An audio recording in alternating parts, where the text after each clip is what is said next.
All right, hello everyone. Today we're gonna have a cooking with Miss Hahnel session. So today we're gonna make banana bread in a mug. It kind of tastes like a pancake. So if you like banana pancakes or banana bread, then you will like this recipe.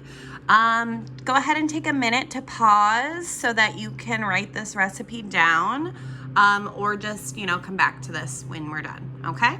All right, I'm going to move it and we're gonna get started.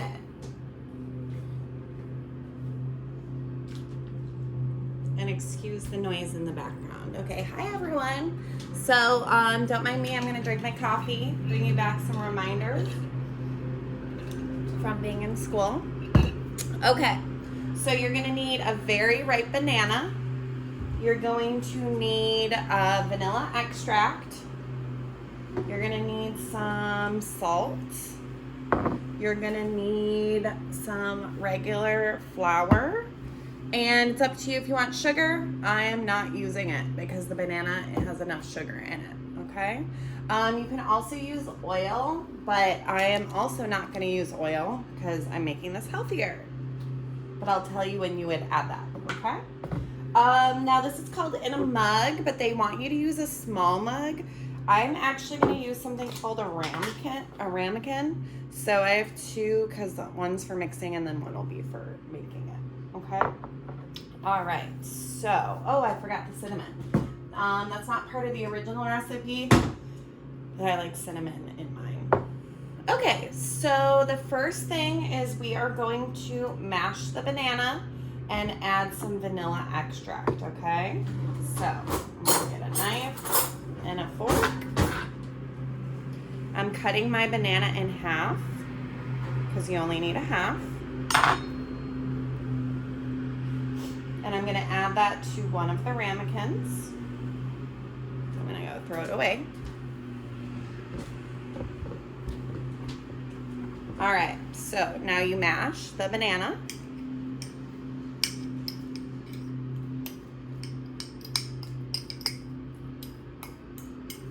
And to make a connection while I do this, two food chains and food webs, a banana comes from what? It comes from a banana tree.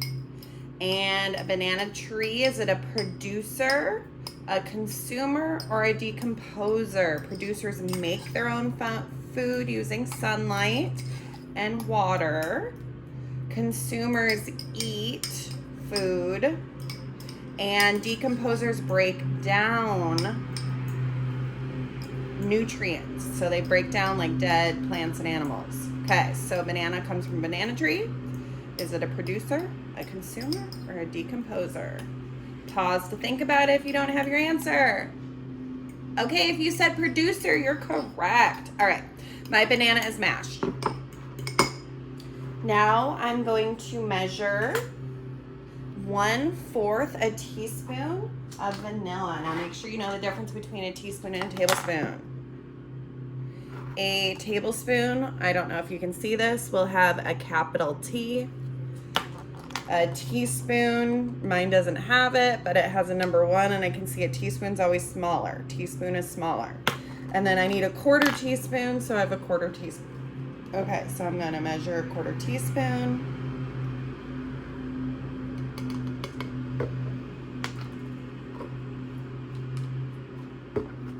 And I'm gonna mix it.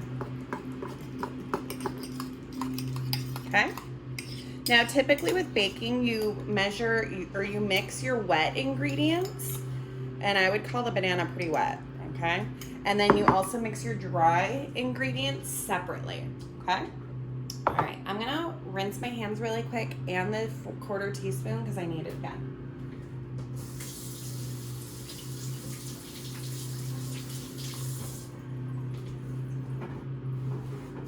I'm going to dry it off because it's eventually going to be needed with the dry ingredients. Okay, so next thing I'm going to do is I'm going to add my flour to this other ramekin or bowl. And it needs 2 tablespoons, so I need 2 of these. And a little trick, I'm going to get another knife. And I'm only only using so many things because I have a dishwasher. I used to not. So if you don't have a dishwasher, you might not want to. But so I don't know if you can see this, but you want to level off your flour. So I use like the back of a knife where it's flat and I level it off. Okay. And I'm going to add it to a separate bowl.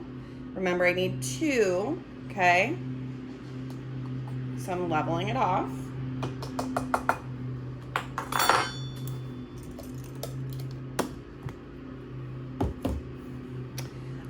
Remember, at this point in time, we're in the dry ingredients. You could add a teaspoon of sugar if you want to. I am not. So a teaspoon of sugar. Okay, I need a 1/4 teaspoon of baking powder, which I also forgot to grab. Baking powder. There's a difference between baking powder and baking soda.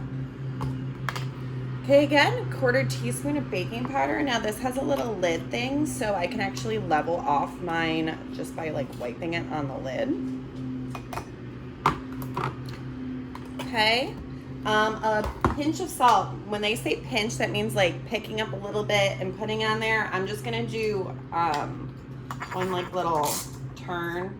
Don't over salt it, but you definitely need a little bit of salt. Okay, and then the final thing, this is like extra. I like cinnamon, so I don't measure it, but you don't want to overdo this either. So I just kind of like tap a little bit out. Okay, and I'm just gonna reuse this like small teaspoon to stir it. All right, I'm gonna double check my recipe. I keep looking over there. I have my banana, I have my vanilla extract, I have my flour. I'm skipping the sugar. I have the baking powder, I have the salt, and I'm skipping the oil. Okay. All right. Now, I'm going to combine the wet ingredients with the dry ingredients, and I think I'm going to do it this way where I put the flour mixture into the bananas. Okay, see? Now, if you're worried about this like sticking to whatever, so if you're worried about sticking to the bowl, notice I'm using a fork. I mean, you can use a spoon, but it's working. And I just want to mix it. Oh, what was I saying? Okay, so notice that this one's like empty now. If you don't want it to stick to this bowl, you could spray it with some cooking spray. I'm just not gonna. I'm gonna let it. Once I'm done eating it, I'll just put it in the sink. Okay, and now is the time if you want to add anything extra, because right now this is simply banana. So you could add walnuts, but I'm not going to. I really like adding chocolate chips. Okay, so I'm not measuring. I'm putting in probably like a tablespoon, okay? But I'm just gonna use my hands. Just using a little because it's really tiny, okay? Put them in. And so another reason why you don't really need the sugar, because the banana already has a ton of extra sugar, especially when they're this ripe, and then the chocolate. And I like the mini ones because it's like a really tiny little dessert. Okay, we're almost done. All right. Ooh, bonus question, science question. Okay, so I put chocolate chips in. Chocolate is made from milk and other things. Milk comes from a cow. Is a cow a producer, a consumer, or a decomposer? A cow. Pause it if you don't know. If you said consumer, you're correct. Now, what is its primary diet? What does it eat? What does it eat? What do cows eat? Okay, now if you're thinking about what it eats, is it an herbivore, an omnivore, or a carnivore? A carnivore eats meat only. An omnivore eats both meat and plants, and an herbivore eats only plants. So what is a cow? Again, pause it if you're not sure. Okay, if you said herbivore, you're correct. Okay, now final step is putting in the microwave. So you want to put in the microwave for 90 seconds.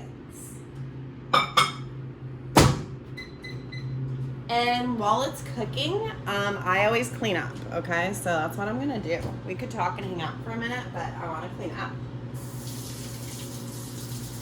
So I'm just gonna rinse stuff. I'll load my dishwasher later. Clean up my measuring tools.